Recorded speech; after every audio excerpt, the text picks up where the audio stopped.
had Michelle. a lamp Is this Mr.? set his bedroom on fire. Yeah.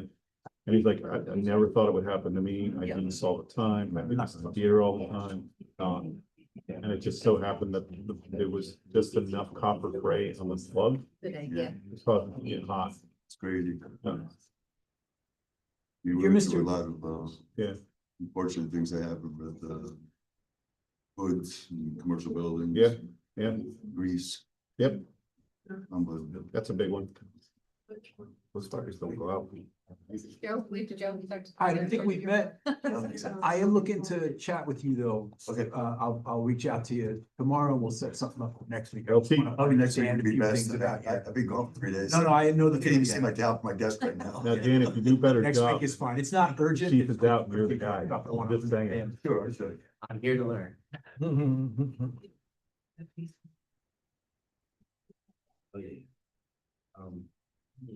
Ready to go well?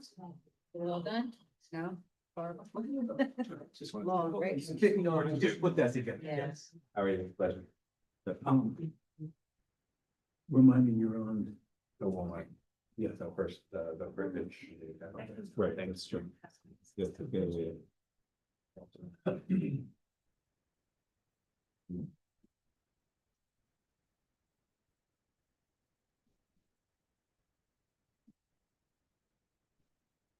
Sure, we've been there. It's a senior thing.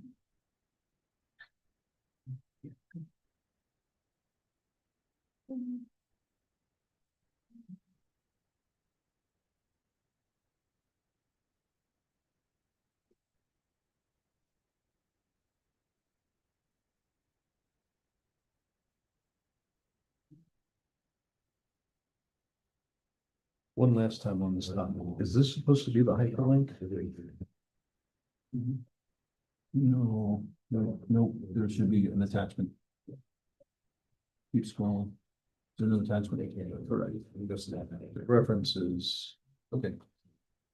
It says attached, yeah, there should be an Excel spreadsheet attached. That's what I was expecting, yeah. Damn, it doesn't have to be this minute. As well, I have 10 minutes. Third time's a charm.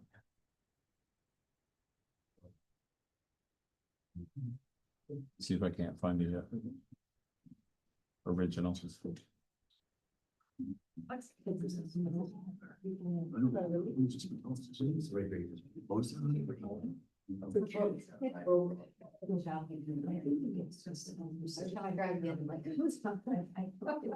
did the tune up on it, oh, today, and I got. Nobody doesn't find copies anymore, All over.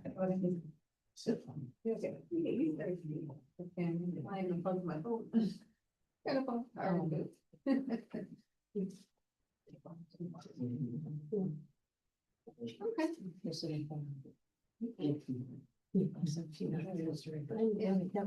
ready for the final dinner. Also, the next one, I think,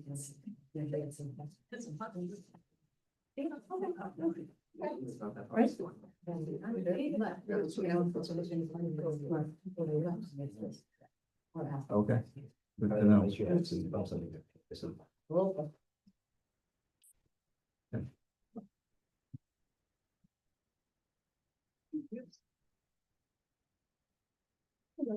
Hello?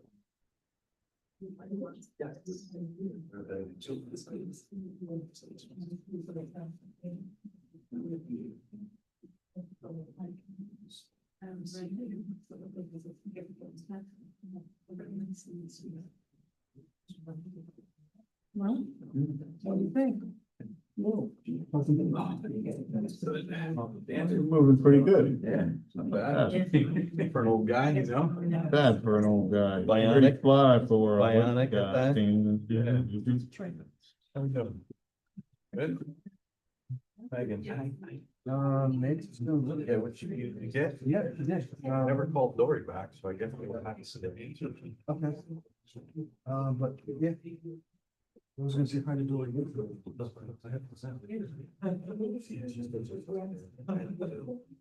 On Sullivan. Whatever she said was, she got her final dad. Go. That's good. Yeah.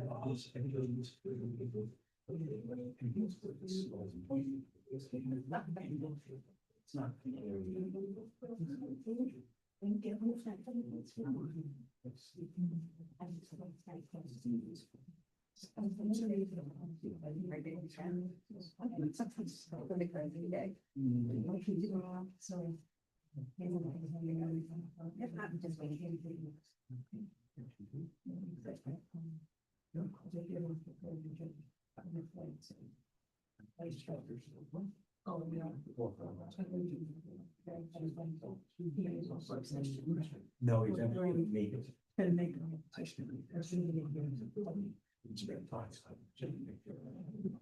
It's coming to you. I'll take it.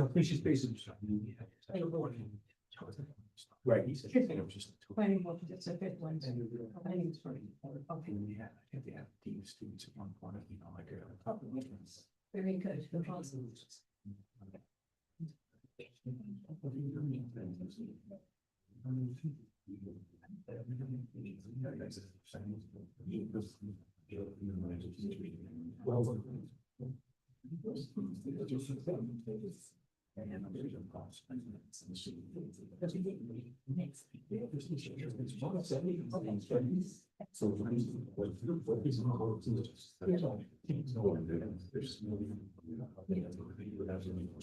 Yeah, I see. Oh, boring.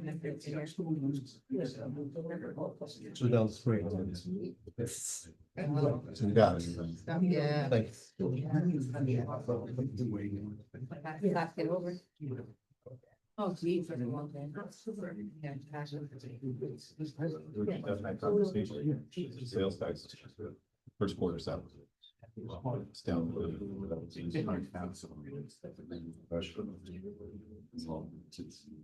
That was this trend. Before the person go.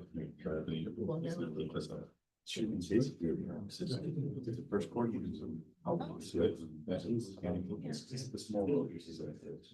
It's not, yeah, Right. Pretty. no, and that didn't include the, it does not include the sales, the rollback on that, that's what.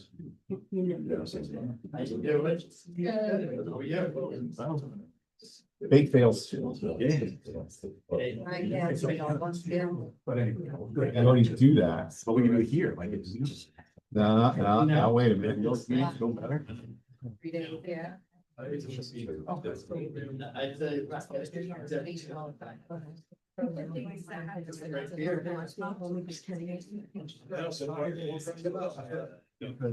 want this. Fine. How are you, Jim Karen? Yeah. Something that we Take a can- long day.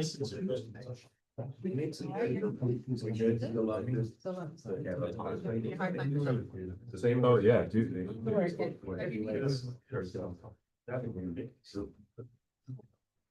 Balls of things, that was low on my priority list, sorry, but I did mean.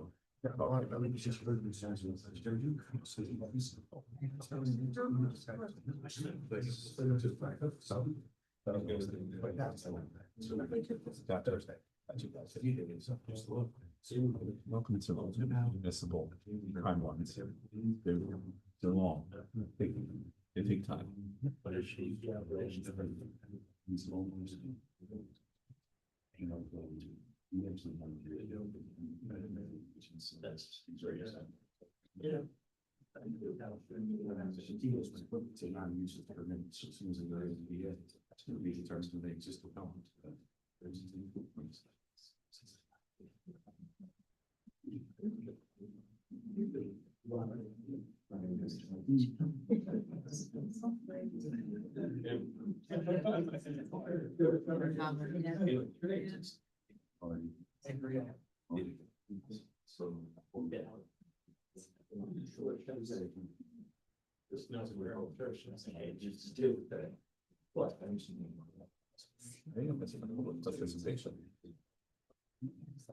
Yeah.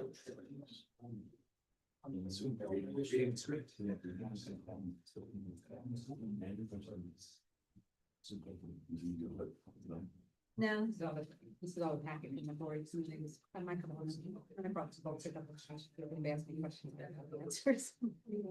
I know a lot of them off the top of my head, but not all. No, no, public purpose. Yeah. Hey, how are you? Good. Yeah, and I just wanted to, before I get to work, when this is out, yeah, yeah. We got ready to sound. No questions. You know,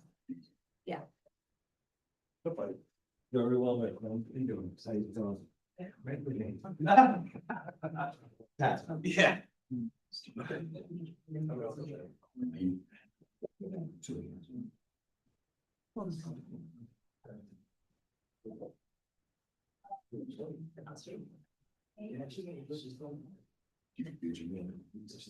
She's down in DC. No, she's in, state.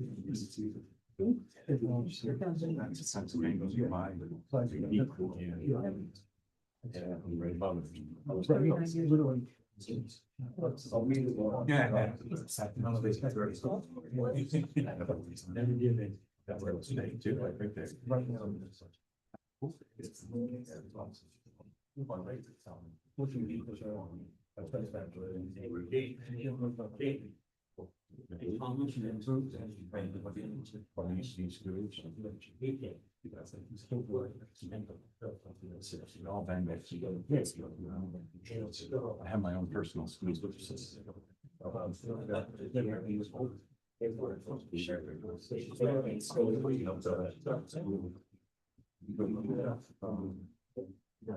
right now.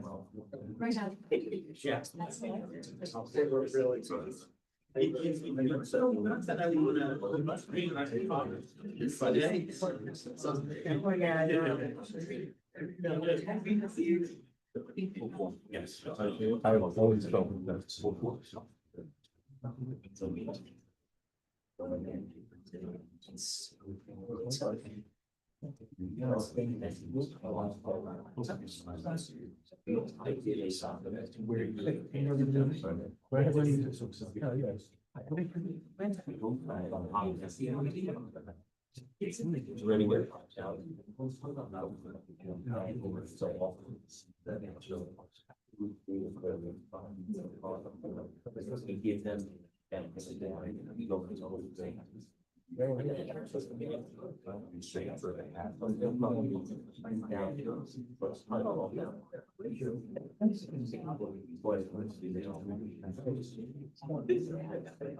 Give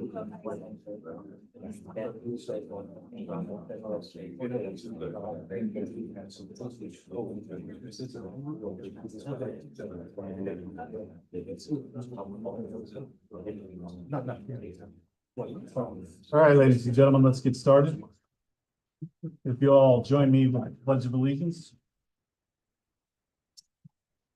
Pledge my allegiance to the flag of the United States of America, and to the republic for which it stands, one nation, under God, indivisible, liberty and justice for all.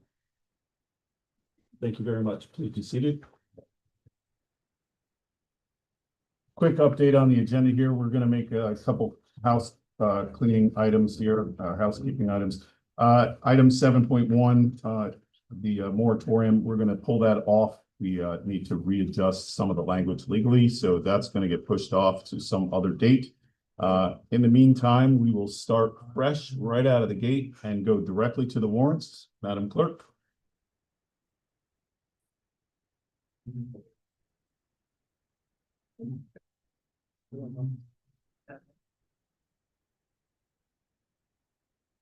Maybe we're not here messing around with Joe, I should have been doing my work.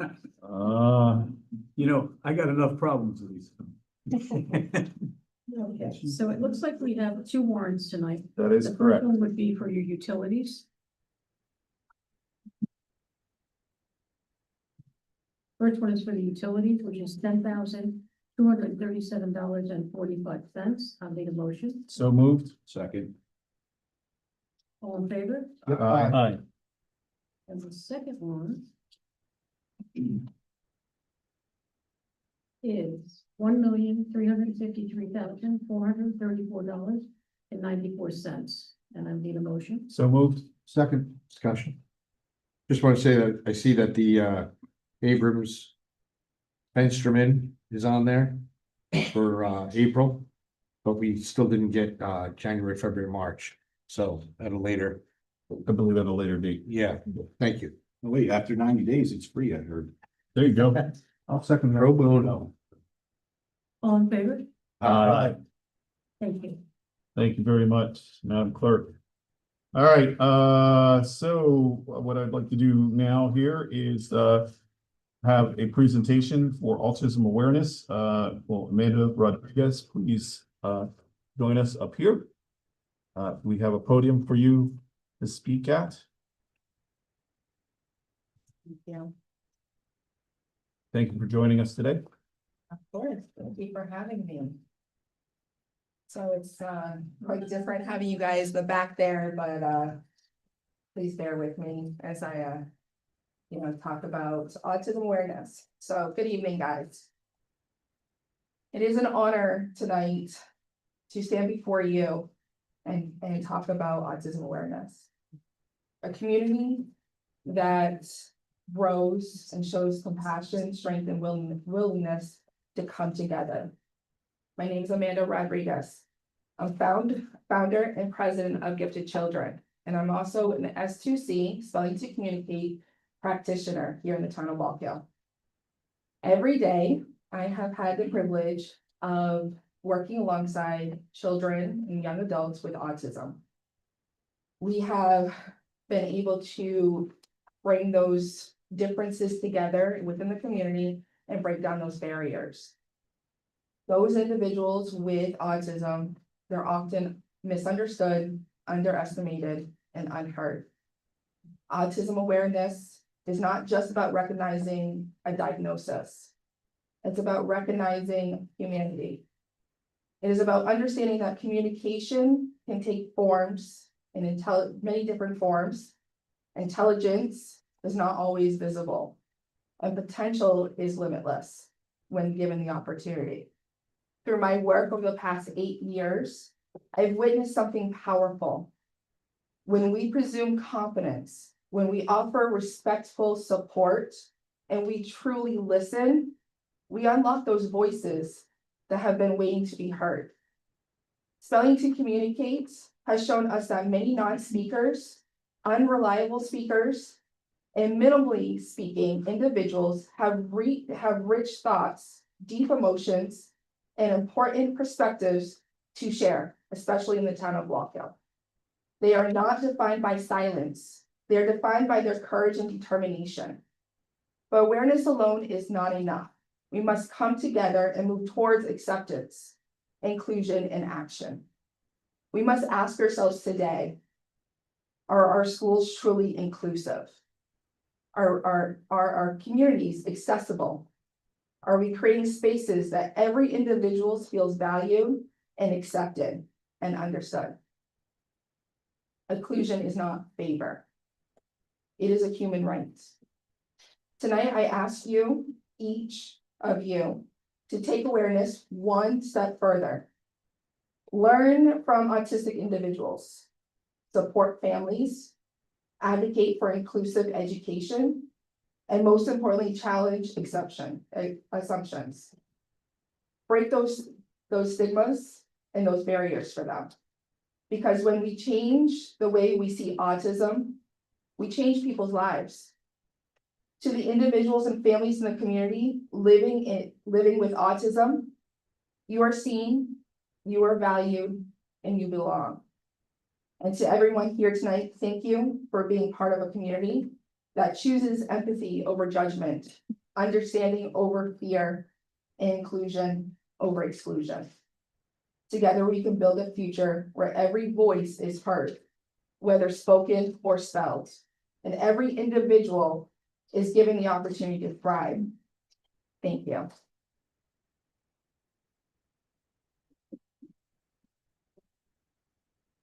Thank you very much. From there, we have a secondary presentation. We have a few presentations tonight. Secondary presentation this evening will be from Pine Bush Central High School, or I'm sorry, Pine Bush Central School District on their budget for this year. And I believe our presenter is Joseph Lentz. So, yes, Joseph Lenz, I'm the superintendent of schools. Joined with me is our assistant superintendent for school, for business. And he is going to lead us through, I'll say the numbers first and then I'll close out. Be facing this way. You can face whichever way you like. Okay. So I'll start off running through the numbers, just so we have those, and we'll work to provide a little more context after that. So the 26-27 draft budget or proposed budget is $153,150,596. Represents a 2.2% increase year over year, or put another way, $3.3 million. I will say the first draft of this budget that we had was about $2 million higher than that. Ultimately, when you're building a budget, revenues have to equal expenditures. And our revenues dictated that we needed to cut about $2 million from this budget. The main driver behind that is state aid being lower than what we've seen in the past. And overall relatively almost being flat year over year.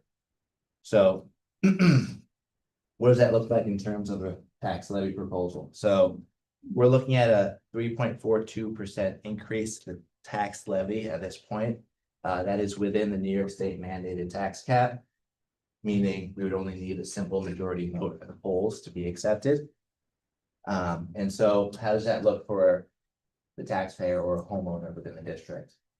Looking at a home that has an assessed actualized value of $400,000. It's an additional cost of about $200 for the year, or put another way, a little less than $17 per month. And just to touch on how did we get to that $2 million that we're able to eliminate from the rollover budget. It came from a number of avenues, but a big part of that was that we were able to abolish about 20 positions within the district year over year. And the one thing I'll say, and I'll highlight, or something we're proud of, is that those abolishments came without any true layoffs, meaning they came through attrition, whether it be resignations or retirements, but that's how we got to that number. So there's 20 positions without any true layoffs at this point. So upcoming key dates, May 5th is our next school board meeting. It's also the budget hearing. We encourage any member of the community to come out. That's your chance to ask questions. We'll be there. I will also say all of the budget material, all the presentations I've done to date are available on the school website. If you have any questions, you can't find what you're looking for there, call myself in the business office, call Joe. This is ultimately how we serve the students. This is our priority over the next month. So we're more than happy to take calls, from take meetings, whatever it may be. But we're here and we're available. And the only other thing I'll say is we have 2 polling sites, Pine Bush High School and Circleville Elementary School. The day of the vote is Tuesday, May 19th. The polling locations are open from 6 a.m. to 9 p.m. And for town of Walk Hill, your polling location is the Circleville Elementary School.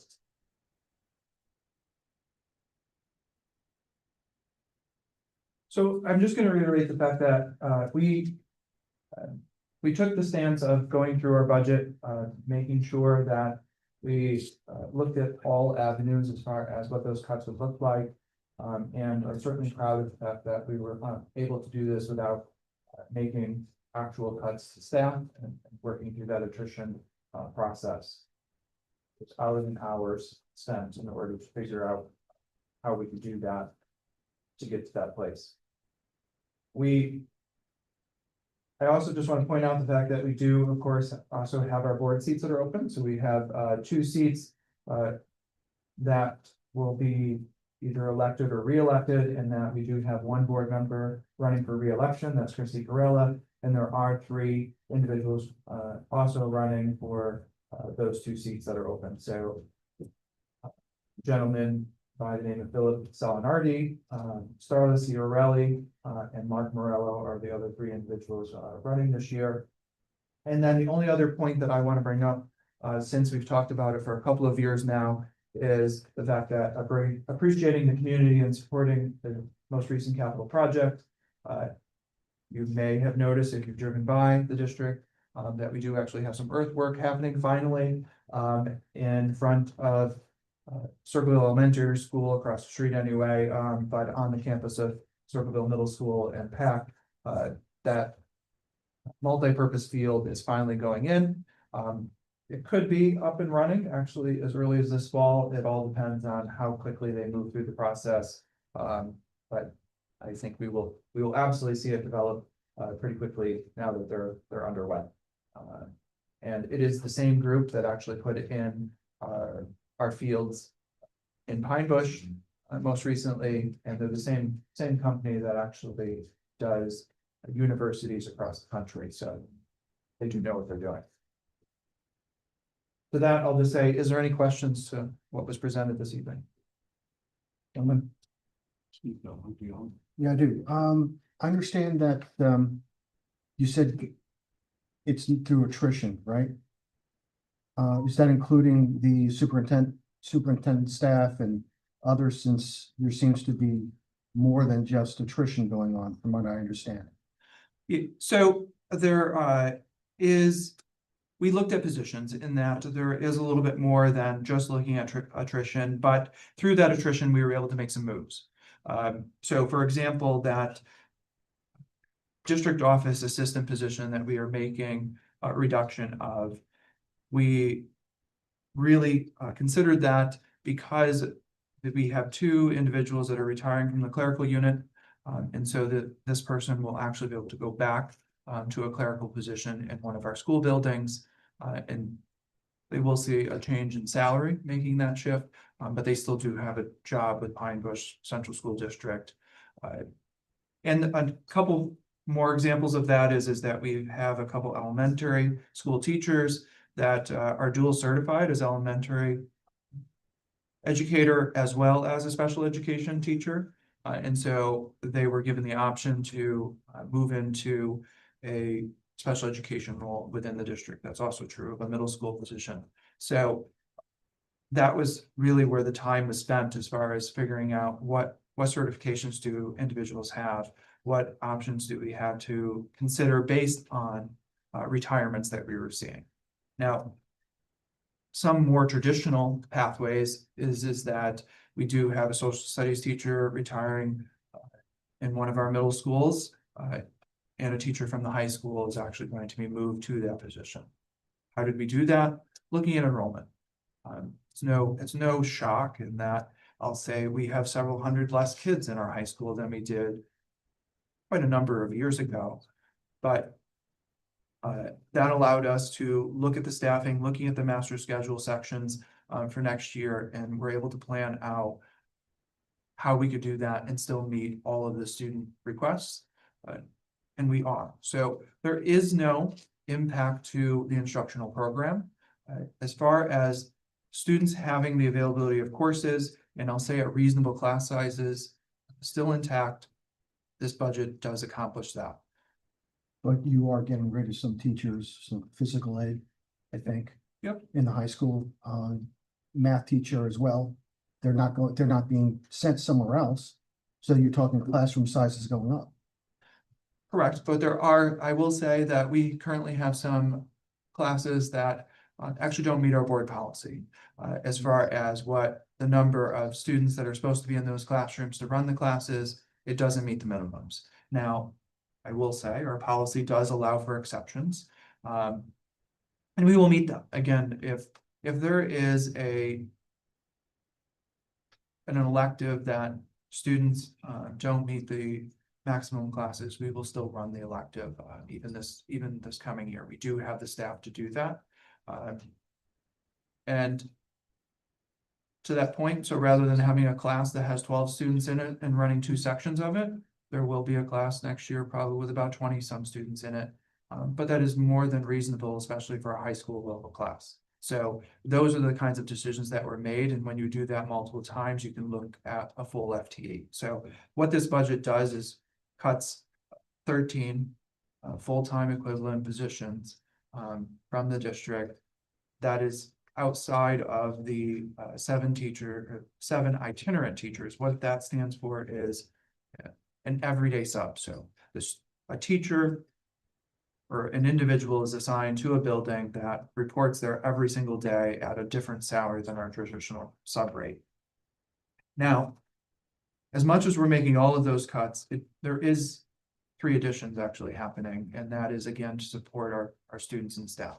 Two of them are the technology integration specialists, which is geared or coming out of the fact that we did cut all of our coaching positions and now not sport coaches, our instructional support coaches, which was in ELA and math, as well as technology. So there were 3 technology coaches. This budget supports 2 technology integration specialists. What's the difference? Certification. So they have specific certification in that area, and we have one individual with that specific certification that very much offers a stronger approach and support. So we're looking to do that with the elementary level, and so that's 2 positions instead of 3. The other is a technology teacher in the high school. We are adding that, and that's to continue to meet the need of our advanced manufacturing program downstairs, which is a CTE pathway, career and technical education, similar to a BOCES pathway, happening in our high school, as well as we have a woodworking pathway, and that's going to be expanded for our special education students. So rather than sending them off to BOCES, participating in a program, they'll be able to stay in our high school and participate in that program right in the building.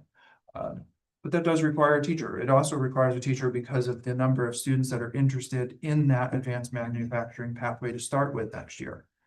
So based on 8th grade interest, we do have a couple additional sections. So that's this budget is very much supporting student need and student interest, but I'll say balancing it with the ability to afford it and put that on our taxpayers. So I'm very much trying to be sensible about the use of fund balance. This budget does have a few $100,000 more of use of fund balance in it, because again, there's a balance here of supporting the student, but also being responsive. So I hope that answers that question. Okay, I have a follow-up question. Sure. So I'm gonna date myself. When I went to high school, I had 1 principal and I had 2 assistant principals. It's like 40 years ago.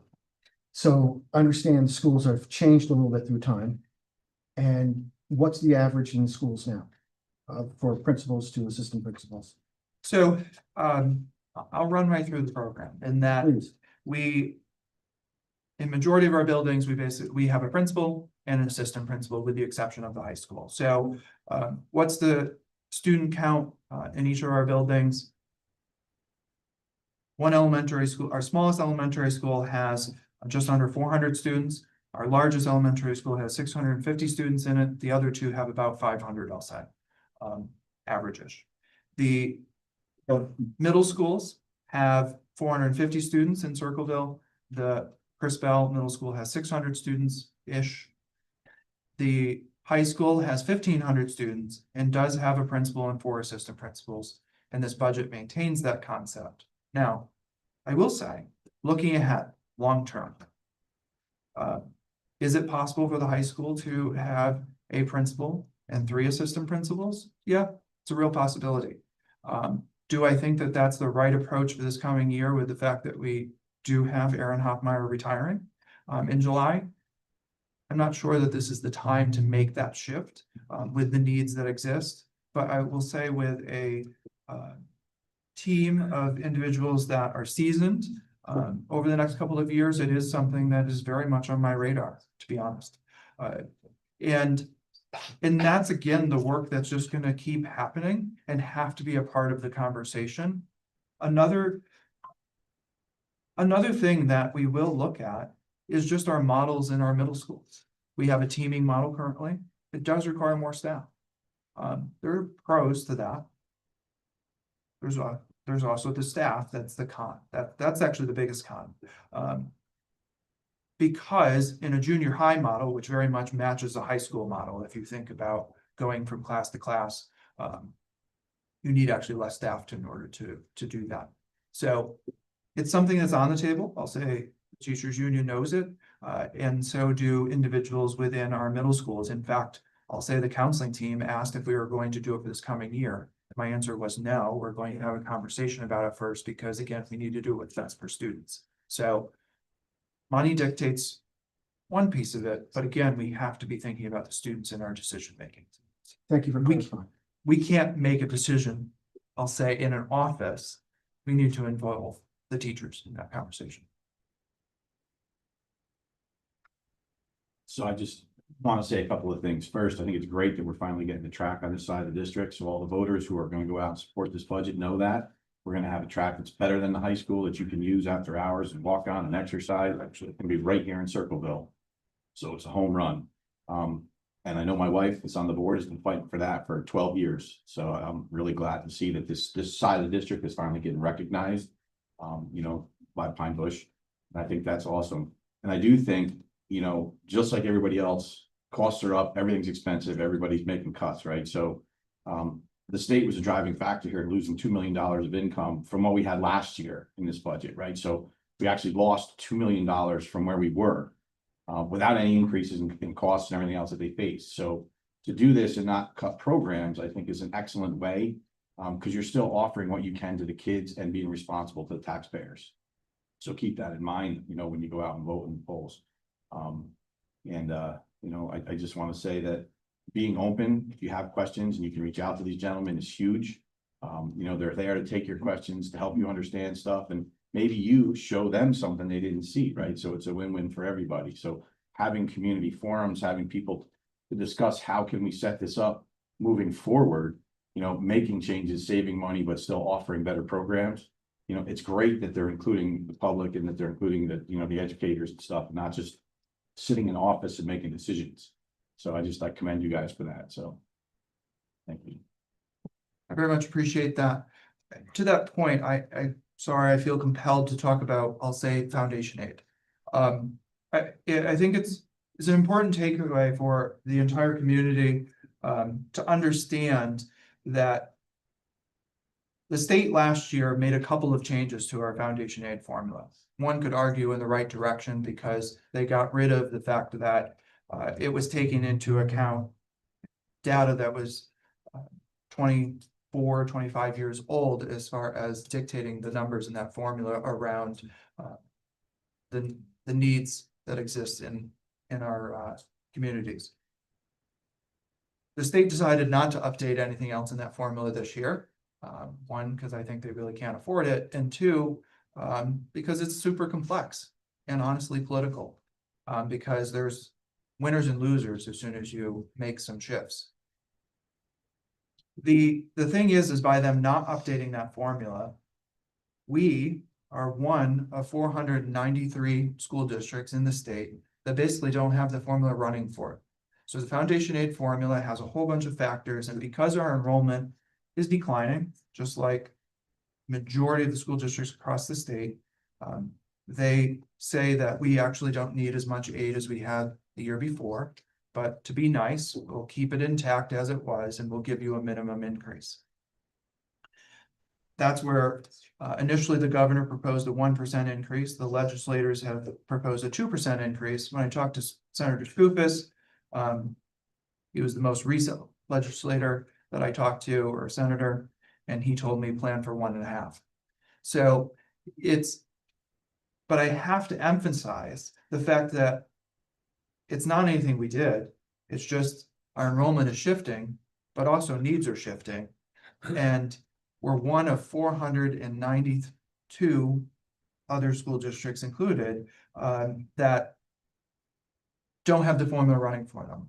If the formula ran, we'd actually see a 3.5% increase in foundation. How many school districts are there in the state? About 690 outside of New York City. So 80% of school districts do not have the foundation aid formula running for them.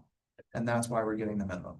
And that creates a difficulty, especially when that minimum is set at 1% or even 2%. The fact that our budget is going up 2.2% is really good, especially with everything that is happening in the world. It's being super conservative and again, finding those cuts. So I want people to be informed of what it is that we're looking at. It's not that Pine Bush did anything wrong.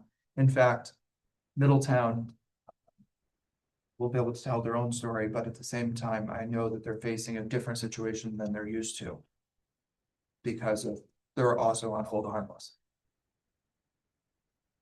And so is almost everybody else in the county with the exception of Newburgh. So. Gentlemen, anybody else? Yeah, I'm good. Thank you so much for coming and giving this presentation, very informative. Again, the election, May 19th. Please do participate. This is critical. So thank you. We appreciate it. Thank you. Thank you.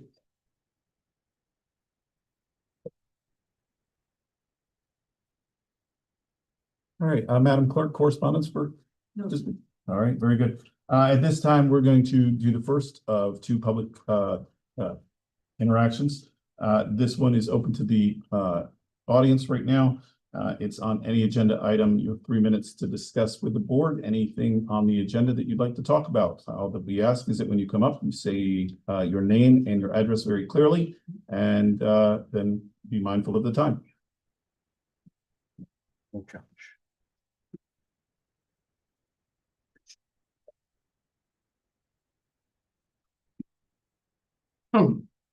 Ralph Carr, 167 Live Oak Road. One thing you said that thing on Walmart is being deferred. Will that come in front of a public hearing again? Or will it Absolutely. be in? Nope, absolutely. Okay, and I bring that up only because when resolutions are done in work sessions, no one can ask questions, no one can give their comments on it. That's why I think all resolutions should be done here in the post. The only other comment I had was on the DPW hiring, and I don't begrudge the hiring. And I think that the DPW, my only concern there is that the DPW administrative budget is considerably over what was budgeted for the cost. Shell does an awesome job. I was totally in support of you being the commissioner last year. Talked to lobby Mr. Vanilla, and I think he was there for a while. But now we have just a lot of expense at a time when we're $3 million or so in the hole. And I'm begrudging you. You shouldn't have to answer your phones. But I'm just saying, the overall expense, it's like we're just spending money. So that's all. All right, thank you very much. Talk later. Anyone else? Hey, before I get up, so you're not voting on the first item? Correct, we're not. Oh, thank you. All right, very good. Anyone else? All right, at this time, then we'll close the public participation section and move on to resolutions. Madam Clerk? And the Walmart one is being laid aside, yes? Yes, correct. We are not doing 1.1. I'm sorry, 7.1. Resolution of Town of Northfield appointing a seasonal aquatics director for Chippewa Park. Therefore, be it hereby resolved, the town of Walker hereby appoints Mike Rennick to the position of seasonal aquatics director at Chippewa Park for the summer of 2026, from May 22nd, 26th to September 8th, 2026, with a seasonal stipend of $7,744.59, effective immediately pending the receipt of a satisfactory updated background check. Motion. So moved. Second. Mr. Coyne, Yes. Mr. Sawyer, Yes. Mr. Benoit, Yes, ma'am. Mr. Johnson, Yes, ma'am. Supervisor DeZonto. Yes, ma'am. Resolution of Town of Walker appointing a person in the position of full-time confidential secretary to the Commissioner of Public Works. Now therefore be hereby resolved, the Town of Walker hereby appoints George L. Welch to the position of full-time confidential secretary to the Commissioner of Public Works to serve at 40 hours per week in said capacity in the Commissioner's office at an annual salary of $58,000. Effective as of April 27, 2026, provided that all appropriate documentation is submitted and accepted by the Orange County Department of Human Resources, Civil Service Department. May I have a motion? So moved. Second. Could I just have a quick discussion? Sure. So since this isn't budgeted, I know you said at the work session you were doing some maneuvering to fund it. Can you just? This actually is budgeted. This is a replacement for a individual who left. This line was budgeted. In the budget that we did last year, we didn't have one in there. the budget for this year. Understood, So understood. what I'm saying, remember you were talking about making a move, from water and sewer, Yep, and keeping something open so that, you know what I'm saying? yep. You wanna just elaborate on But that? sure, we can absolutely talk a little bit about that. This position right now is being filled. It's basically our grant writing position. It is our succession position in hopes that this individual will grow into our full-time grant writer. The expectation was that the current position was actually occupied and that individual received a position at the county, opening up the position currently being discussed. Right now, we are internally moving someone from water and sewer to this position. So there is a water and sewer clerk position that's currently open. So that's in part of how we're funding this process. Are we gonna leave that position open until the next budget, so we can put a line item for that? We're right now having a conversation about whether or not that's gonna stay open or not. Yeah. I just wanna make sure that, our budget that we do for this coming year includes all of these changes. Oh, yeah, no, we're very, very focused on making sure that we continue to pull back. That's all part of this ongoing year. Any other discussion? I'll just say that I really don't know if it's necessary to have the position. We have two overqualified people there who could do it. But that's all I got. Madam Clerk? Mr. Coyne, No. Mr. Solero, Yes. Mr. Vanilla, Yes, ma'am. Mr. Johnson, Yes, ma'am. Supervisor Gonzalez. Yes. Resolution of Town Board of the Town of Walthall authorizing the transfer of funds. Hereby resolved the Town Board hereby authorizes and directs the Town Comptroller to transfer funds with respect to the 26 town budget as follows. From SSA -5990 appropriated fund balance $55,976 to SSA 8120-46301 pump station repairs $11,264 to SSA 8120-46302 repair mains $15,000 to SSA 8120-46304 manhole repairs $10,000. And to SSA 8120-46309 repairs to sewer jet $19,712. This transfer adjusts the funds necessary to cover the cost of the unforeseen repair with the VATCOM. May I have a motion? So moved. Second. Mr. Coyne, Yes. Mr. Sawyer, Yes. Mr. Vanilla, Yes, ma'am. Mr. Johnson. Yes, ma'am. Supervisor Gonzalez. Yes.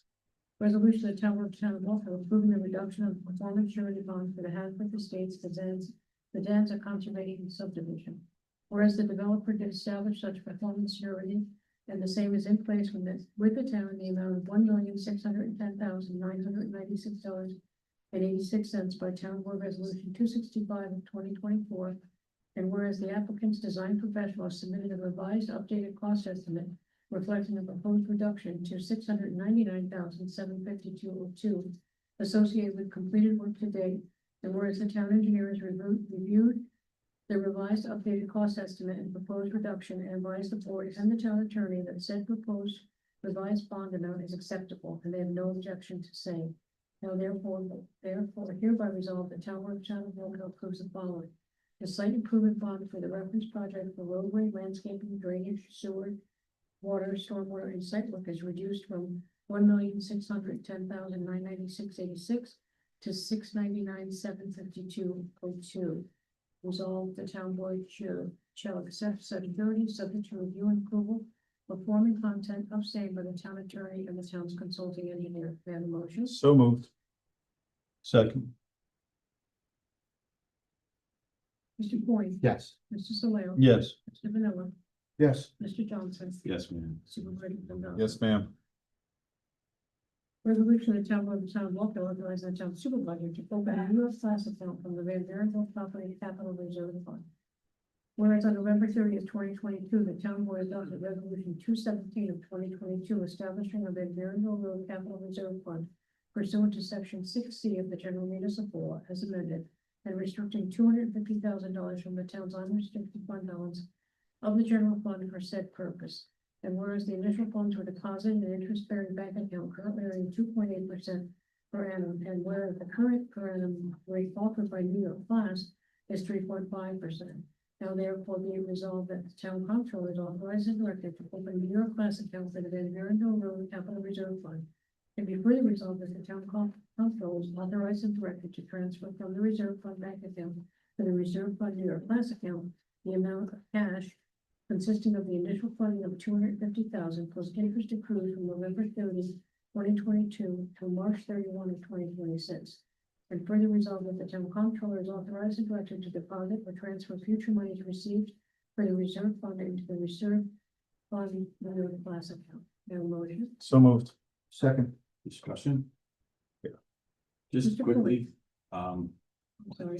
I'm sorry, what? Wait, discussion. Discussion? So, I know that that project has some, immediate repairs, and I'm not sure where we're at with the mold, remediation.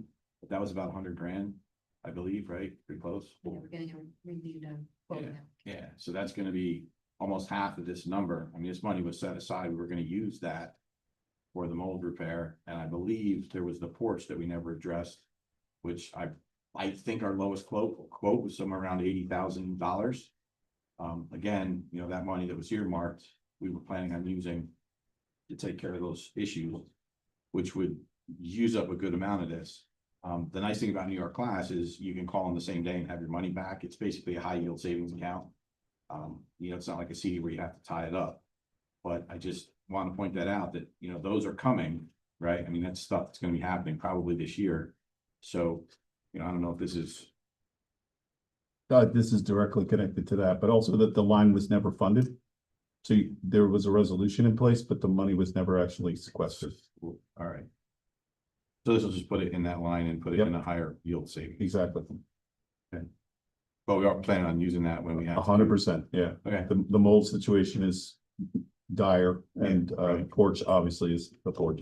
Like none of that has changed. It's Okay. Only gotten worse. just checking. Yep. Madam Clerk? Mr. Coyne, Yes. Mr. Soleo. Yes. Mr. Vanilla, Yes. Johnson. Yes, Supervisor Gonzalez. Yes, ma'am.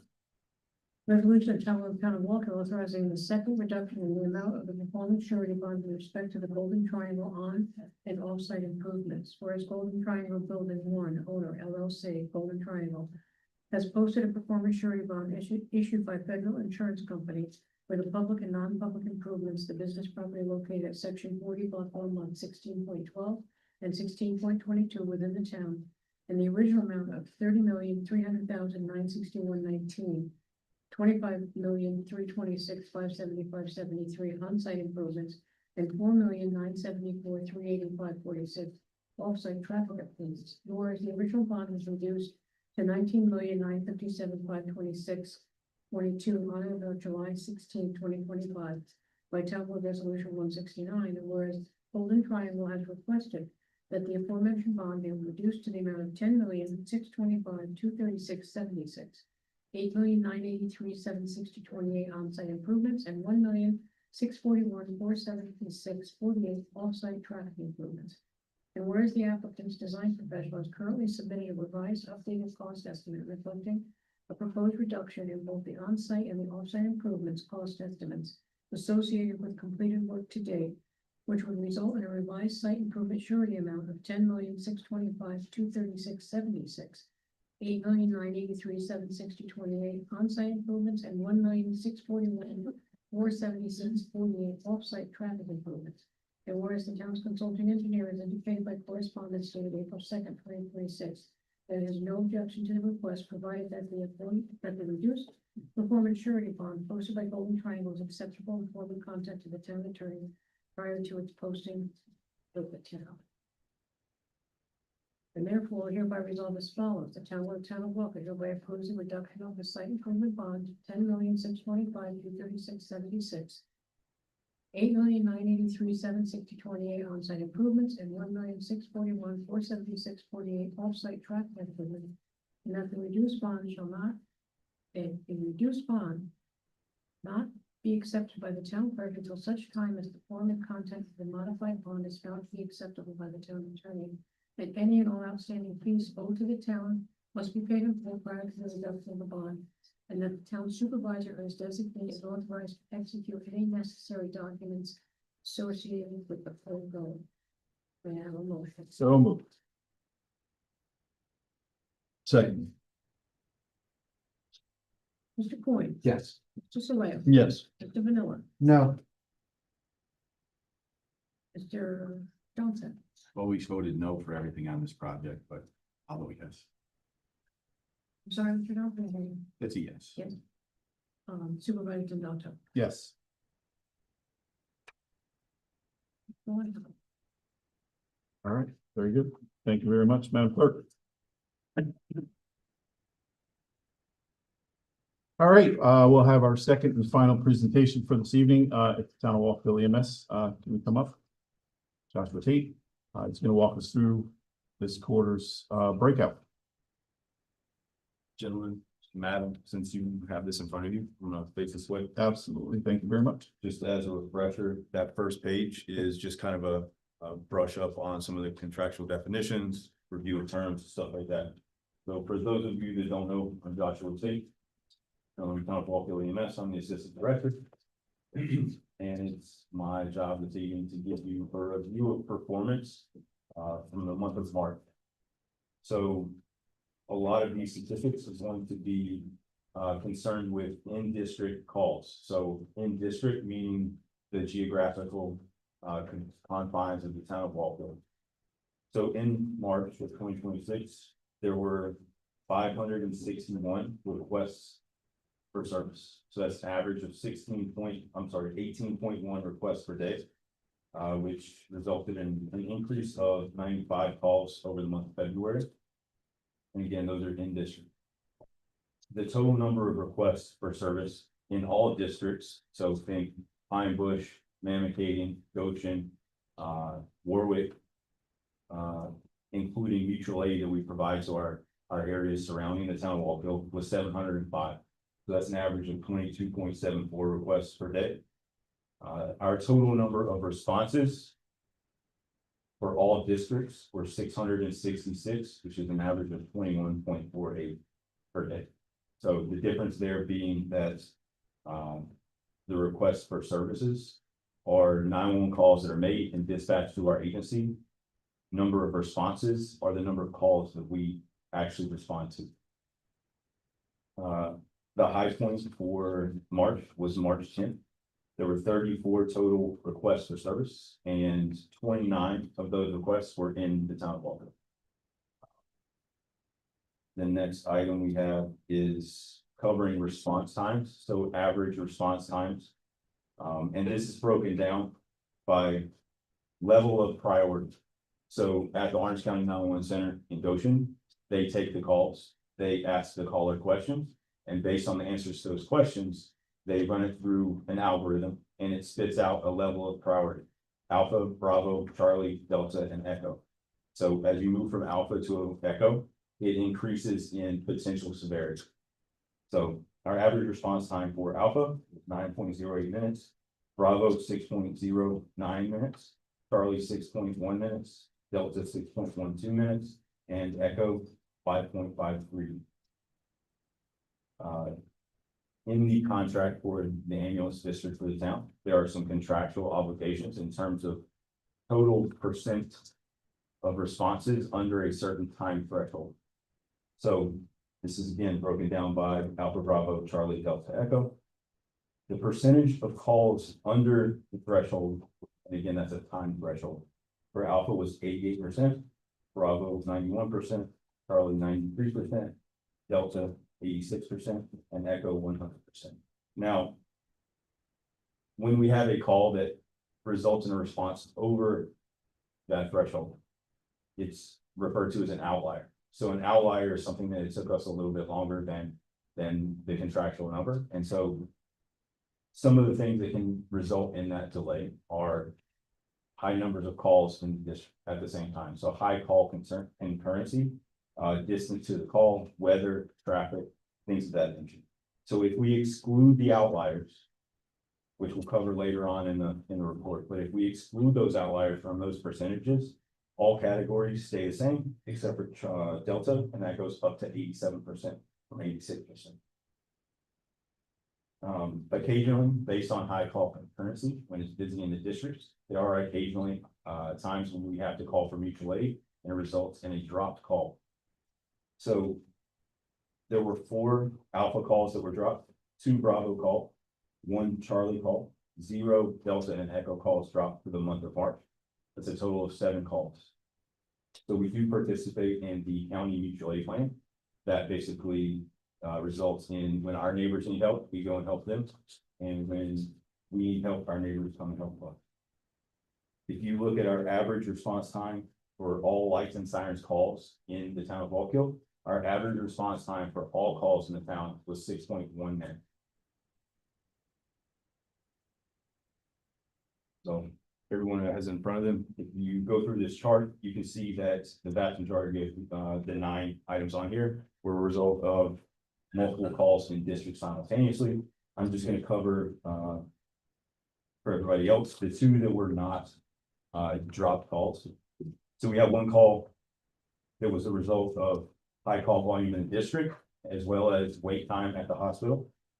I just want to point out that it resulted in a 52-second overage on the response time. So while it did fall outside of the outlying time, it was underamended. It was also at the Montgomery line of Ward 1, to give you guys kind of an idea of where that call was located. And then the next call that I'm going to cover is a call where the crew redirected from another in-district response, responded to this additional call, and that resulted in a 25-second overage. So again, less than 1 minute. But that was the reason for that being an outlier as well. And then just to kind of a recap to talk about the outliers. Based on our analysis and review of the 9 outliers for the month, the 2 common contributing factors were high call concurrency and wait time distance either to the hospital or from response initiation. The percentage of the outliers associated with staffing shortages was 0. So none of these calls were dropped or delayed due to a shortage of staff. And the percentage of outliers in total was 1.6%. Anyone in the board have questions? No, outstanding. Thank you. Appreciate it. Thank you. Thank you. Yeah. All right. All right, in the spirit of keeping things moving, we're going to go a little out of order here. I'm going to go with the commissioners and police chiefs reports. At this time, we're going to start with Commissioner DPW. But the highway department, they've completed their leaf pickup that was delayed from last fall, so the town is all cleaned up now. The yard on Keel Road is open on Saturday morning from 8 to noon to drop off your brush, grass clippings, any leaves you have like to get rid of in small branches.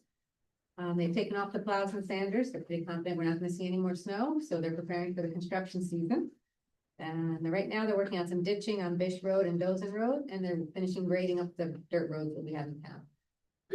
Our Parks Department has started mowing all the grounds. Soccer and Little League seasons have started. They're preparing the fields daily to play. They took down 15 large trees at our Corns Campground and made some repairs to our sidewalks and curbs here at Building A, Building B, and our community center. They also would like to mention that they planted a tree in memory of past supervisor Tom Nosworthy on Wednesday. It's out front so we can watch it grow and enjoy the memories of Tom. And water and sewer has been flushing fire hydrants, and they are complete now. You may still see some because the fire departments are still working on them until 26th this month. They've repaired a few hydrants that they found to be not functioning. Repaired some water leaks, and they had a very big water valve that broke in Scotchtown that was repaired very quickly. And they want to remind all residents and businesses to make appointments to get their meter changed out by National Meter Company. There is no charge for this. We're just updating all of our meters to more current meters. We get all the information and we can make the water more visible to everybody. We'll be introducing a new program. Let's see, and they say we have had some good rain, but with the warmer months coming up, we're still not out of the drought possibilities. So please conserve water where we can. Right now, we're still good, but if it continues, we may have to readjust that. And let's see, in DPW in the Commissioner's Office, we have announced the dates for bulk pickup. Thank you to the town for supporting that. The information should be going out next week in the mail, so they should get postcards in the next week or two. It's on our website and on our social media accounts. The only big difference is we're gonna be scaling it down to 10 items rather than saying an estimated pickup truckload. It got confusing, people were overestimating, and the cost was about $25,000 higher last year than it normally is. So 10 items makes it easy for the people putting it out and the people collecting it. We're getting ready to kick off our in-house training program to get some of our equipment operators trained in some new equipment. And we'd like to welcome Georgette to our team. She's been in our DPW for about 2 years now, and she's looking forward to growing in the department. Let's see. We're still working with Councilman Johnson and the rest of the board on our Silver Lake Scotchtown Culvert project. Most recently, we're putting together our RFQ, or request for qualifications, to choose a design engineer firm. And I think that's about it. Outstanding. Thank you very much. Let's go to the assessor's office if we could. Yeah, no, you can, I can do it from here? sure, just nice and loud. Not a problem. Okay. We've been working on the tentative roll. This year we've processed over 200 low-income senior citizens exemptions, 15 disability with limited income exemptions, 64 firefighter ambulance exemptions. We currently have 137 active farm exemptions, which equates to over 6,000 acres of farmed property, which is farmed by many of our local farmers, which produce local honey, various produce, and livestock. We also have a substantial amount of development for this single year in our town, which is going through a period of rapid growth and diversification. We have gotten a mix of commercial properties like Dunkin' Donuts, our up and coming Ready Coffee, Middletown Plaza, which is a retail expansion on Route 211. We have a residential complex known as Tower Ridge Apartments. We have the Danza Apartments, which is 10 apartments on 211. Infrastructure known as O&R Substation Addition. We have hospitality going in, Villa Inn Hotel Restaurant transformation over on Goshen Turnpike. And we also have renewable energy, Cecilwood Solar Array and Howell Solar going in. That kind of balance in our town could be a strong sign of community that's expanding our tax base while also trying to meet housing and energy needs. What really stands out in our town is the variety that it brings to our town. Economic activity, retail plaza, distribution warehouses such as the distribution warehouse on Distribution Drive and Golden Triangle. Higby properties suggest job creation and increased commerce. Housing growth, multiple apartments, and residential developments indicate rising demand to live in this wonderful town we all work and live in. Infrastructure and investment, substation upgrades usually mean preparing for higher capacity and future growth. Sustainability efforts, the solar array shows attention to long-term energy strategy. Next, I would like to finally say that the 2026 tentative roll will be available May 1st, which my staff and I have been working on this year to get to the public. And we will be reviewing that, getting that to the table to you. It'll be available to the public May 1st on the town and county websites. Then the board of review will be available to all of you if you need it. And they'll be meeting one day, which is Tuesday, May 26th, between the hours of 1:30 and 4:30, and then again from 6 p.m. to 8 p.m. in this room. If you need a grievance form, that will be available in my office or on the website. And you would have to have that form in no later by the close of business day with that board, with your supporting information by the close of business day. And that's 8 p.m. And that's all I have for today. Outstanding. Thank you very much. You're welcome. Moving on to buildings. Good evening, everybody. Al Vance, Building Inspector. For the month of March, we completed 183 permits issued. Certificates was 86. Total fees collected was $82,881. We handled 47 complaints and completed with the staff 957 inspections.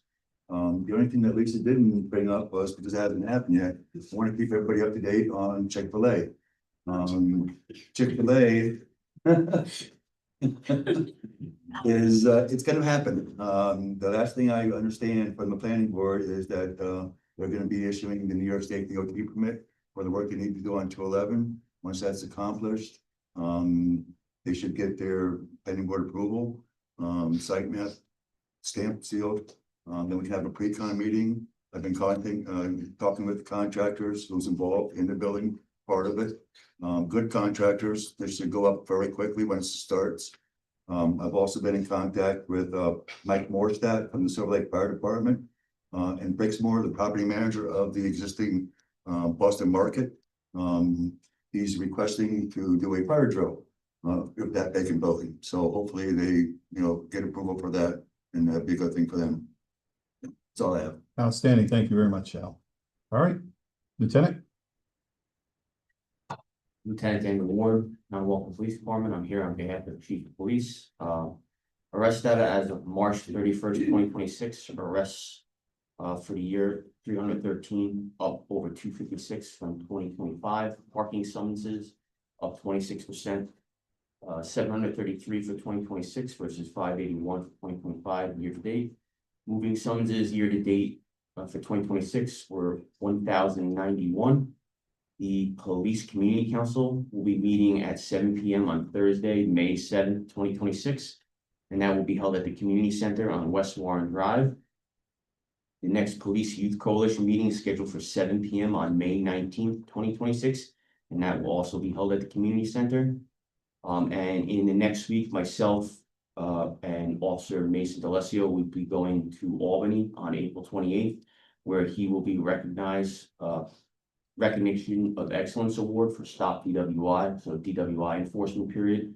And then the Town of Walton Police Department as an agency as a whole will be getting an award from the state for our category for size police department.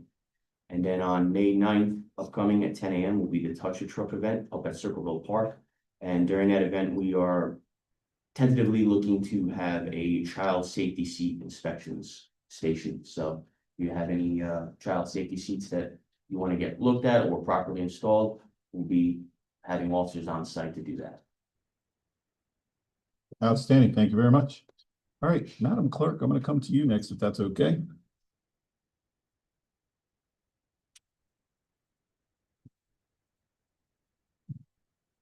Okay, just a couple of things. The Boys and Girls Club Summer Camp registration is now open. It fills up fast. There's 4 sessions, beginning June 29th and goes through August 21st. They also offer a before and after camp, which is helpful to folks that commute. Starts at 6:30 to 9 a.m. and then the after camp is 3 to 6. They do have scholarship applications, which are on their website. And if anybody has a little extra money and they're looking for someplace to donate, they do accept donations. You can purchase a 2-week session of camp for an underprivileged child. And all that can be found on their website. Circleville Ladies Auxiliary has their Mother's Day plant sale again, beginning on May 7th, which I think is a Thursday. That will be in the afternoon from 4 to 7, Friday from 3 to 7, and then on Saturday, May 9th, the day before Mother's Day, they will be there from early in the day until they sell out. A couple condolence notes. Our friend Judith Blumenau, I'm sorry, our friend Paula Blumenau lost her mother Judith this week.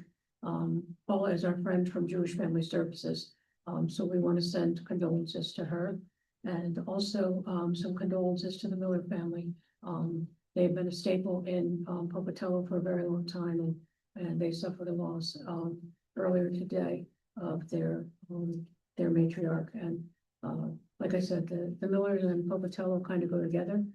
They pretty much built Pocatello, and Mr. Miller, I think, has been a long time member of our Board of Assessment Review.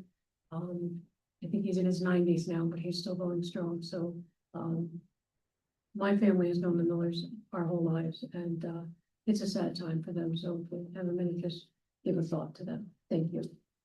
All right, thank you very much. Sorry. From there, well, let's go to councilman comments. And we'll start with Board 1.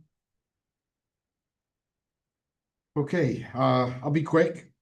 I just want to point out that May 25th at 11 o'clock in the morning at the Elks Club, there'll be a Memorial Day ceremony. I just want to remind everybody of the difference between Memorial Day and Veterans Day. Veterans Day, we, shake hands with every veteran that we can see, thank them for their service. Memorial Day is more of a somber day. It's to remember those who paid the ultimate sacrifice and did not come home from war. I've always thought about this and felt like, really the two of them should be switched, because Memorial Day is like the unofficial beginning of summer, and, there's parties and this and that, and then Veterans Day being, in November, there's no parties or what have you. It really should be the other way around, right? We should be a little somber on that day, Memorial Day, that is. And have a party on Veterans Day. Have a beer with your buddy who served or what have you. But that's not the case. Unfortunately, I don't get to make the rules. And Memorial Day is May 25th. Again, if you have time, 11 o'clock at the Elks Club. Come and be a part of the ceremony. It's always really good speakers. I think they're working on somebody really, really good this year. I don't want to say it out loud, because if it doesn't happen, then I'm a liar. But in any event, it's a good ceremony, always is. See if you can attend. Other than that, that's it. All right, thank you very much. Don? Thank you, Mr. Supervisor. Had the pleasure today of meeting with Mike Nye as I continue getting around to the department heads, and really impressed by his commitment to the town. Employee since 2004, leadership position the last few years, dozens of buildings and grounds to look after, the ballpark, soccer field, parks. I live across the street from a park that is so wonderfully maintained. So very much appreciate his time, and he's so proud of his staff, went through his staff and explained to me what they do specifically, and just excellent. Appreciate also that this week, the Police Youth Coalition hosted a Linus blanket event, the Linus Project. Many of you may already know, excellent function for caring for the sick kids. And we were really privileged to have one in attendance. And so there was a recipient of a Linus blanket there making blankets for others. So kudos to Rosie and her whole crew. I've seen leadership in Ariana, Christina, and Sean, and see them here again tonight. So these are our future leaders. Very happy also that a response was acted upon so quickly when a neighbor on Fortune Road needed some assistance and some reassurance, and Al Vance went and took care of that. Thank you so much for acting quickly on it. And the calendar was pretty full for events for Town of Wallkill this month, including an outstanding event at Circleville Park for the Easter egg hunt. A lot of fun, outstanding organization. Special thanks to Luz and Katie for having done a lot of the orchestrating there. I saw Louisa handing out more candy and tickets than anybody could count, and it was a lot of fun, especially with the MC of the day, our supervisor, Franklin Danto. Very much appreciate the presentations today from EMS, outstanding. The first responders, we rely on you for everything. The autism presentation, thanks. And I'll end with the school board vote that's coming up. Haven't ever in my life voted against a school budget, never intend to, and want to encourage all of you to come out. And if you don't, I'll be taking names because I'm an election inspector. Thank you. All right, thank you very much, Don. Steve? Thank you, Mr. Supervisor. Well, April's here. It's almost done. I hope everybody filed their taxes. If not, hopefully you got your extension. Town's Earth Day is the 25th. That's this Saturday. If you have time, please come out and help your ward pick up some trash in the area. Jumping into May the 4th be with you. I'm reporting that way. May 5th is Cinco de Mayo, so everybody enjoy. Mother's Day is May 10th, so to all those moms. And to the ones that we've lost, just hold in your heart that if you still have your mother there, she's still around, because once they're gone, they're gone. Speaking of which, I just want to mention a couple things more. My wife lost her mother about 4 weeks ago, and she's being put to rest this Saturday, Beverly Weeks, and very good friend of mine lost his mother-in-law last night, Claire Daly, to pancreatic cancer. Known the Dalys for 45 years. Mark, you don't, every year, the way you say for Memorial Day, you can't say it any better than that. Thanks, bud. So, I have nothing else to say, just that the golf course is open and, people are riding motorcycles, so please be careful out there. Thank you.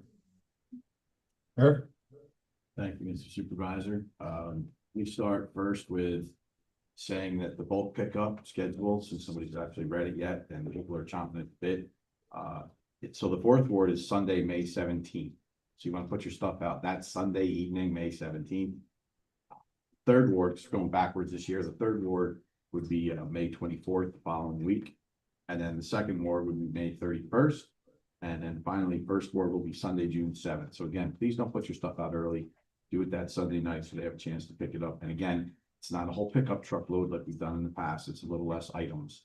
And when we say 10 items, it doesn't mean like, 10 little tiny things. It means like, 10 significant size, like a contractor size bag of stuff, like something like that would be 10 size. And as always, all the hazardous waste and TVs and all that stuff does apply. No construction, C&D, stone, branches. It's the same as always. It's just going to be a little bit less stuff. I do want to point out Mother's Day on the 10th. Please, if you have your mother still, let her know how awesome she is. We're all the way we are because of our parents. So, take a minute and let them know that. We appreciate who they are and what they've done and, made you into the person that you are. And if you don't, just remember them because, again, we are who we are because of our folks and our family. The Earth Day is Saturday. We're going to do the cleanup from like 8 to 12. The 4th ward, we're going to do Van Burenville Road. We'll meet like at the Stewart's parking lot and kind of work our way up. It's a pretty busy road, so we'll have vests and a DPW vehicle and some signage. But please don't stand in the middle of the road because cars go pretty quick there. We don't want you to get run over, but any help would be greatly appreciated. All that does is make our town look better. I have to say it was difficult this year. Usually it's very easy to pick a road because they're so messy, but we did start that clean streets program, which is a home run. I mean, I don't know if you guys have noticed how much nicer things look. But those gentlemen do an amazing job picking up trash. I mean, they'll give us a report and it'll be like, we did this road, that road, that road. It'll be like 27, 30 contractor sized bags of garbage that they cleaned up, picked up. So I hope we continue to do that because that's definitely something that's positive. What else we got? The budget. Let me at least talk about that real quick. I don't know if I was clear enough to say the $2 million shortfall comes from when you roll over a school budget. Usually the state gives you a 3% increase in aid, right? So I think you heard Mr. Len say it's down to 1, possibly 1.5. So that's where that 2 million shortfall comes in. So it's $2 million less than they would normally operate with, right? So that's why they made the cuts that they did. And again, I was trying to do some quick math. I didn't get a chance with my calculator. My eyes are not, fingers are fatter than the little screen, but you can calculate the percentage of assessed value. So know exactly, usually we do it. So every $1,000 of assessed value, it will go up this amount, like $1, or 50 cents or whatever it ends up being. So you can calculate it for the raise on your house for the year, because we all know our assessed value from our tax bill, where it'll say, your assessed value is like $67,000 on a $600,000 house or something like that. So you can use that number then to determine what your actual cost would be when it goes up. And again, please vote. It is the 19th of May, the budget vote. Again, you heard Circleville Elementary School and Pine Bush High School. We would be on this side of the district, obviously in Circleville. And your house value is really determined by your school district. So your school budget is something you should take very seriously. The programs that the school offers and stuff is your biggest investment of your house and obviously your children, which is more important than your house. But, you know, I'm just saying the point that you really want to look into that. And again, that's also your biggest part of your tax bill, right? So you want to pay attention to what's going on. If you have questions, reach out, figure it out. You can ask me, I can, you know, talk to them too, but you should definitely do your homework on who you vote for the board, on whether you know, approve the budget or disapprove, or if you have concerns about the budget, maybe something can change between now and then. They're having the workshop on May 5th. You know, it's a budget hearing, so you get a chance to speak then too. But, you know, please vote. I mean, the school district votes are the lowest ever. If you look at the turnout, there's, I don't even know, say 40,000 voters in the district, and there's like 2,000 people that vote possibly. So, you know, please get out and vote. It's super important. And just want to wish everybody happy Mother's Day. Thanks. Thank you very much. All right, a couple quick things. Just want to do a quick shout out to Officer D'Alessio, who won a actual very prestigious award with the Stop DWI program for Orange County. He's actually won that for the state as well. This is a second time win for him. So we're really pushing strong and producing some very good officers. So kudos to the department, kudos to the LT for fielding good officers. I really appreciate that. And I'm sure we all do as well. Keep those roads safe. Again, just want to give a quick shout out again to the Boys and Girls Club registration, because that fills up really, really fast. So if you have any interest at all whatsoever, please dive in on that one. It's gonna go quick. The spots go very quickly. The next thing that I just want to talk about very quickly is that there were a couple items, as I had mentioned earlier, housekeeping items that we pulled off the agenda here today, just because, as you can see, we're running a little late. I'm sorry, guys. Track. Yeah, I know you are, but I've been doing good up until now. We were a little busy today. The items that we pulled off are actually really big ticket items. Two of them are public hearings. So we're going to move those to Wednesday. This coming Wednesday will actually be another public board meeting where we will open up the discussion, the public hearings for the rooster law that we've been talking about at work sessions. You've heard us talk a little bit about that here. Also, we're opening up a public hearing about term limits. That's a big ticket item. We're very interested in maybe having that discussion move forward. And then probably the biggest item is capping up and wrapping up our moratorium on the warehousing and adopting the zoning so that we can move forward with the master plan review and continue that discussion and be able to deal with the public and deal with applicants coming through planning in a very real and specific way, rather than continuing to kick the can down the road, so to speak. So excited about that. But just so you know, got nothing to do on Wednesday. Please come out. We'll be in the same room. I can't guarantee we'll be looking all nice and polished up with the ties, but we are again going to do a public meeting like we did, like we're doing tonight. Quick last few things. Earth Day, you heard about it. Really big deal. I'm kind of a real geek when it comes to this stuff.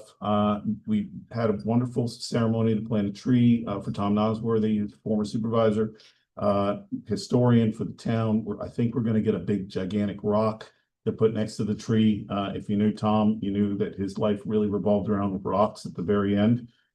So that was a big kickoff to Earth Day, which we're excited about. Cleanup is also part of that, and we'd love you to join us as well on Saturday. Connect with your councilman and get your start times. I think the start times for everybody are 8:30. The locations are posted. Doing another Spill the Tea event. If you missed the last few, there's been 3. May 7th, 6 p.m. to 7 p.m. here.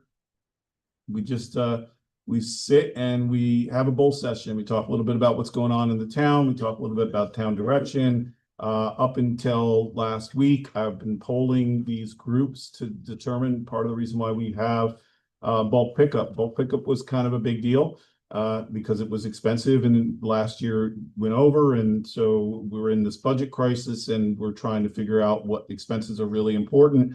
And the people spoke. It was really clear. I polled every group that we've had so far, and it's been roughly 60-40. 64, the bulk pickup. So the people spoke and we were doing bulk pickup, which is exciting. But the moral of the story is this: if you come out, you actually get a voice. We'll listen, I listen.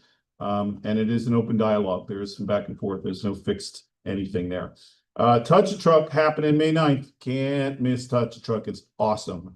If you have young ones, this is a great opportunity to get really close to some very big and fun equipment. Also interact with a lot of agencies here around the town itself.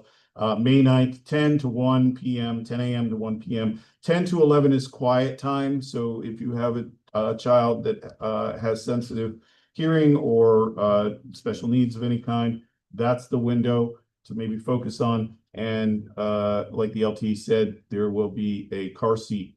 There will be a car seat check inspection as well.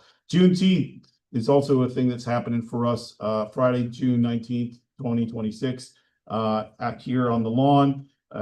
And there'll be some dancing and some poetry. It should be a nice event all around. So please come join us for that. That is from 4:30 to 6:30.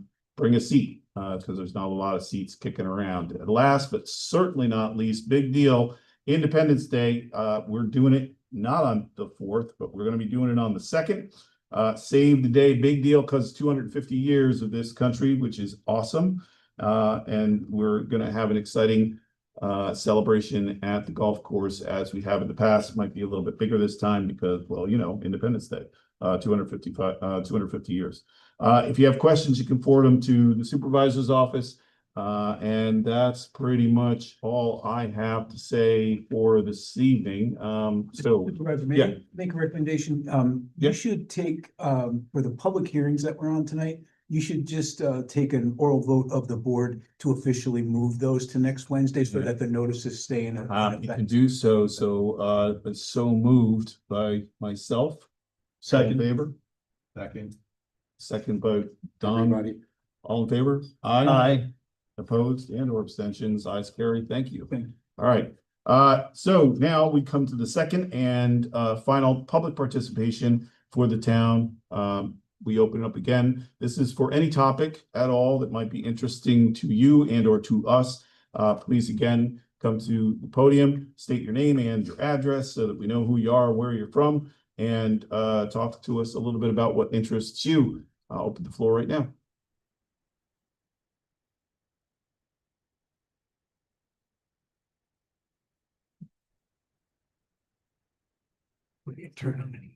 Okay. I was gonna do that before, but I thought I'm gonna ask this, so. We're gonna put wheels on that thing. That's very good. Swivel. Yeah. All right. Ralph Carr, 167 Live Oak Road. I just asked on those public hearings that were supposed to be tonight, when was it decided to move them? This afternoon, I think. Actually, no, I'm sorry. Well, they didn't get on the agenda. So because they weren't on the agenda, we decided also this morning, as in last night into this morning, there were some questions about some of the language that needed to be adjusted. So, but that wouldn't have precluded. And the reason I bring this up is because I think the catalyst for it not being here tonight, because I know people that came to address those public hearings, because it had been publicly notified, is because it got left off the agenda.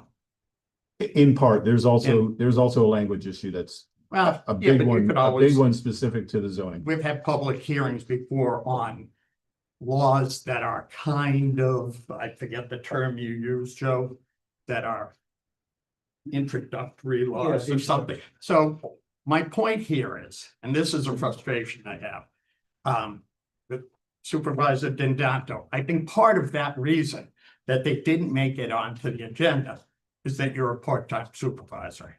And I know there's nothing that says you have to be full-time, but I do think that it benefits the town to have a full-time supervisor. And in the 35 years that I know of, we've never had, you could quibble about how many hours supervisors spent here, but none of them had full-time jobs someplace else. But what really I take great umbrage with, and I'm going to ask you if this is true, because I've heard all the stuff that you take the town car to your full-time job every day. Before I go into that, is that true? I take the town car every day to every appointment that I have. So Full to stop. work, your full-time job? All over for both jobs. Okay, as a taxpayer and resident, I just feel you're, as a part-time employee, that you're taking the town's car to drive to your job. When the town is under financial stress, it just doesn't sit well with me. And I don't think it would sit well with most of the public. And I know you've talked about having like Survey Monkey. So what I'd recommend, if you could do Survey Monkey as your first question, ask the public, what do they think about you taking the car? In addition, I think the fact that like bulk pickup is, there was one other thing.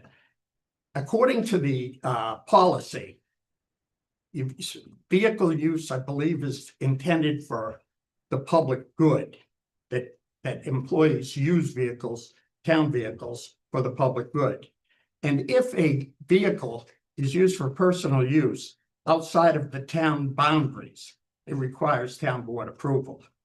So what I would recommend is that this board address the situation by approving your use of the car outside of the town boundaries. Mr. Vanel, I think you're golf, and I don't know, this might be supervisor. Have we renewed the contract with Troon that expired 12/31/25? And you know, do you know? Yes, we do. Because I didn't see any resolution. The resolution was from last year. The resolution is from, so the old board renewed that? Okay, have we been getting they're supposed to provide financial statements every month and provide a budget.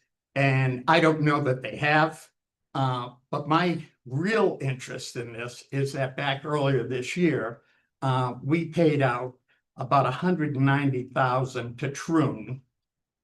It was said, this is what we owed them. I don't know what the specifics are. Another 50 went into the account, their operating account. Do we make money there? We pay Troon to manage the golf course. And they're supposed to take their fee out of the revenue, and then the difference goes to us. Do we make any money at the golf course? And you don't have to. I'll let you go now. If you Yeah, I'll say something. Listen, I don't expect you to have this right here, right now. You can tell me, I'd appreciate it at the next board meeting, because I think that's something we should be addressing then too. If we have a golf course and we're paying money, that's a lot of money. So I appreciate it. Thank you. Thank you very much. Anyone else?